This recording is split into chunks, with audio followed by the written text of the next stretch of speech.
and everybody's wondering about the future of Mike Tomlin after his 5th straight postseason loss. The Steelers ended the season on a 6-game losing streak, but the Pittsburgh Steelers are never going to be of the mind to move on from him. That has not been the stance of ownership. They are expected to retain him. Mike Tomlin's got a no-trade clause, and so even though some teams have been circling around that, they have found out he's got a no-trade clause, so not only will Pittsburgh's owners not get rid of him, but Tomlin would control anywhere that would even explore trying to make a call for him. Yeah, that no-trade clause is really interesting. RC, should Tomlin be the guy in Pittsburgh going forward? Well, if they were in a relationship, the Pittsburgh Steelers and Mike Tomlin, they'd be the main topic of every girl's trip. Because it would be the one lady saying, I have this man and he does everything so well and he's so good to me and I love him and we're successful and we're happy, but I don't feel like it's bliss. I feel like there's another step. And all of the homegirls who are married and have some sense would be like, girl, you better not leave him. And then the single homegirl who ain't never had a stable relationship, she going to be like, hell no, girl, you can have all. You can have it all. You can have the world. And because you're going to have to make the decision, is Mike Tomlin overachieving early on in the season, or is he underachieving in the playoffs? Is this team that always seems prepared in big games during the season that has fell behind by at least 14 in the last 5 playoff experiences, trips, not prepared? Are they not ready? Are they not maintaining the message from the meeting room to the football field? And if you feel like that, you have to have the conversation, can we have a higher ceiling? But here is what you're going to have to deal with. We could also end up being the Jacksonville Jaguars. Yeah. This team doesn't know what it feels like to only win 5 games, to win 6 games, to be the Las Vegas Raiders this year. And I believe that's a tough decision you have to make when Lombardi trophies are the most important thing in your life. Yeah, the Steelers have won 80 games in the last 8 seasons, but haven't won a playoff game in that span. When you just think about the amount that they've won early and then haven't been able to get it done late. That Saturday tape was the worst tape Yes. I've ever seen in the Steelers. Man, that's a problem. Awful. But we'll But get him a probably see it quarterback. this week. Get him a quarterback. Okay. Well, that's another question. All right, new But they never bad enough. Good True. point. Patrick Mahomes posting on Instagram that he and his wife off again. They'll play the winner of tonight's game here between the Vikings and the Rams. Vic Fangio and the Eagles defense stymied Jordan Love and the Packers. Not only did Philly only blitz once, but it used zone coverage on 81% of Love's dropbacks. That's their most in any game this season. Love finished with a 12.9 QBR against zone coverage, which is lowest in any start of his career. Marcus, what was working so well for that Eagles defense yesterday? Give him love. I love when the D-line wins games. it just does something for me, man.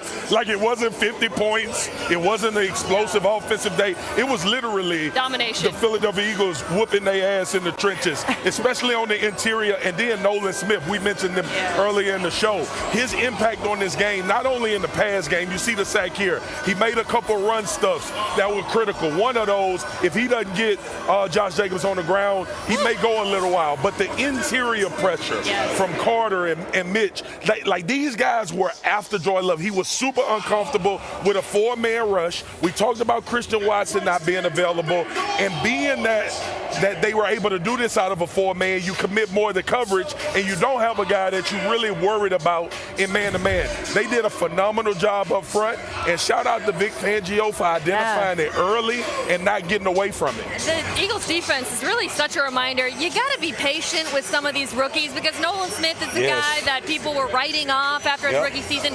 Big Jordan Davis was phenomenal yesterday. And Nakobe Dean, who has been not only unbelievable this year, but in this particular game before he got hurt, he was flying around, making tackles, just getting downhill. That's a tough injury. It's tough for him. It's tough for an Eagles defense that leans on him to get run stuffs, and sometimes it's a blitzer, Marcus. They're going to have to find a way to compensate for that. Yeah, MK, the concerning one for me is obviously Detroit. If that matchup happens, I think you will see a significant difference. Now, Oren Burks has played. It's not like he's a guy that hasn't had time in this league and played. It just felt like Nakobe and Zach Bond had that sixth sense with each other. They played so well together. Exactly. So I'll be interested to see if they get to that point. Again, the reporting from Adam, it's expected that Nakobe Dean out for the playoffs. All right, did you guys see this? How about A.J. Brown? He was reading a book on the sideline in the game with his team holding a 2-possession lead in the fourth quarter. It turns out it's a mental skill book. It's called Inner Excellence. And after the game, Brown was asked why he felt compelled to pick the book up. Take a listen. Y'all just caught me at that time. You know, I'm doing it every drive, you know, regardless of, like I said, if I score a touchdown or drop a pass, or, you know, it's something how I refocus. No, I was not frustrated at all. I figured that's what y'all probably thought. I wasn't frustrated. Why y'all always think I'd be frustrated? Like, hey, like, yeah, I read the book. I read the book. Yeah, I like to read. I mean, AJ, you have been frustrated at times. But listen, I love that he's Marcus, you ever pull a book out on the sideline? Never pulled the book out. It was interesting to see, but when you A.J. Brown and you that productive, you can pull a damn encyclopedia out as long as you on the team. Wide receivers are built different. Yeah, they Wide just receivers are built are different. But two, his block that sprung on that zero pressure let you know that he wasn't angry. He was doing his job at a high level. By the way, the book, Inner Excellence, is now the #1 selling book on Amazon. So Really? the offer, Jim Murphy is like, thank you, A.J. Brown. Great AJ, book. I need you to read my book when I bring it out. Hand it Write to it him. first. Let us know when you write. My daughter in, man. What? He did. Because you too rich to be Kari doing had to go to manual labor. college. Yeah, why don't you pay somebody with all your money? Because you don't pay people to move on campus, Dan. No, you got to be the dad I doing gotta be that. a daddy. Dan, you're going to have to do it 4 times. That's going to be a lot. I guess 3 of them I'm are not all ready. at once. I'm not ready. Well, you got a long time. Move for that. yourself in. All right, now Boys, listen. Move yourself in. Yeah, no. Sure. Not happening. So you don't cry. All right. Even though your shoulder hurts, who busted it up? My man Mixtape Bake, baby. Golly. I got to give him a shout out, though, Keep your arm down. because the season over. I know he feeling bad about the fumble, but Bake, you gave us one for the season, bro. This right here, I ain't seen nobody do Bobby Wagner like this outside of Brandon Jacobs years ago.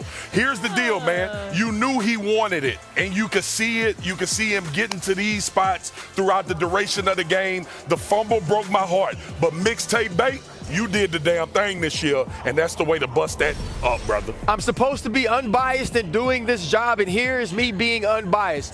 This was foul. When you are running the football for the Baltimore Ravens and a Pittsburgh Steelers safety comes to tackle you, we do not allow this. And the fact that you had this sort of Alabama on Alabama crime, Derrick Henry should be stripped of all his roll tiredness. But he bust that stuff up. Yeah, I'm going to stay with defense because Derek Stingley Jr. and Kamari Lassiter was strapping those Chargers up like Nino in a high chair. 15 targets, 3 interceptions, which I feel like has to be some kind of record. The Texans' defense was unbelievable. The pass rush was amazing. But, oh, my God, these 2 cornerbacks were locked down. Man, why you got to put me? I got to go last. I'm the most boring one on the desk. That's why you're last. I go Pick some after Marcus. production. I go after RC. This is a great play, though. This is a great play. I mean, Ty Johnson. Yeah, This tough. dude This is just steps insane. into Buffalo, It was and they got gangster. all these superstars, and all he does is make arguably one of the greatest catches of the season. I have no good. idea how he's in bounds, how he catches the ball. I think it's a play that kind of swings the game. Ty Johnson bust that up. Hey, does like it, Nino let you actually strap him in to the high chair? Because Jack is like, He makes it a lot harder than the Chargers did in that game, to be honest. No, More resistance, for a lot sure. of resistance. He's got a little fight. Jack is Boogie Baby, and Nino is Mina Baby America. And I'm going to tell you right I now. mean, thank you for clarifying They that. are D linemen.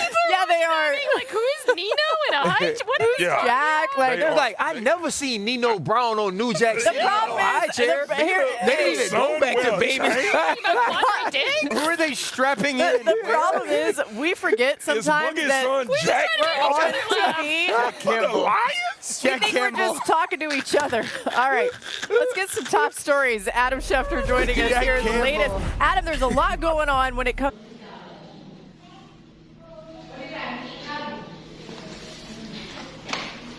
Xin chào tất cả mọi người đã quay trở lại với kênh của mình. Ngày hôm nay mình sẽ tiếp tục hướng dẫn các bạn làm vòng.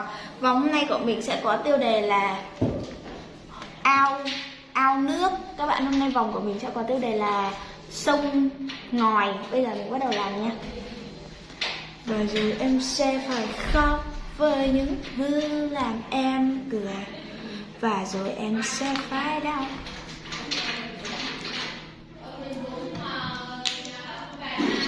Đã lăng nhăng thì đừng yêu anh vội. Anh vội trở lại sống ra. Đời buồn thì viết tình ca. Và rồi em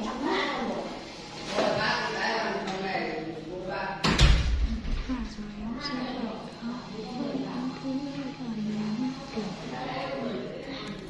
Người màu hồng đây nhá. Tiếp đến là màu tím nha.